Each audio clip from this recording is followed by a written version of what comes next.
May buntag sa tanan, no? So, niya sabi yung igsoon, mananambal binisaya, dodong boyser, hangyon usab ko ninyo nga unta inyo kung ubanan karon sa atong mga pag-ampo. Ngamuyo tas kay tas-an nga unta dugangan pa niya ang sa grasya sa atong kinabuhi, ug labi na gyud sa atong panglawas. So sa tanan nga nagpatambal nako dinhi, manginaot ko nga inyo kung ubanan karon sa atong mga pag-ampo. Atong dagutan ning suga sa atong pagsalig pagtuo ug atong litokon ang gitudlo ni Ginoong Hesukristo, ang pag-ampo ug Dios Amahan. Umanin ko ninyo, dungan ko pag-ampo ta sa ngalan sa Amahan, sa Anak ug sa Dios sa Espiritu Santo. Amahan namo nga naka sa langit, pagdaygon ang imong ngalan, maabot ka namo imong gingharian, matuman imong pagbuot dinhi sa utang mahimong sa langit. Ang kalanon namo sa matag adlaw, ihatag mo kanamo karong adlaw, ug pasayloa kami sa among mga sala. Maingon nga nakapasaylo usab kami sa nakasala kanamo, ug dili mo kami tugyan sa mga panulay. Hinunuwalo sa kami ikan sa mga daotan. Langit ra nga Amahan, Lord, salamat kayo nining lain na usab nga adlaw nga among nadawat uban sa mayong panglawas.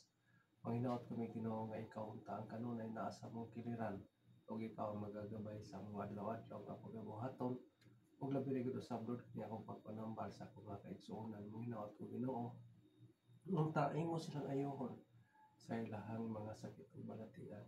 Di sila nagkasalig kanunay diha kanimo, ug usab sa akong gibuhat Lord, manginaot ko nga imo akong panalanginan ug imo akong tuntulan sa saktong gibuhaton aron makatabang ako sa akong mga kaigsuonan.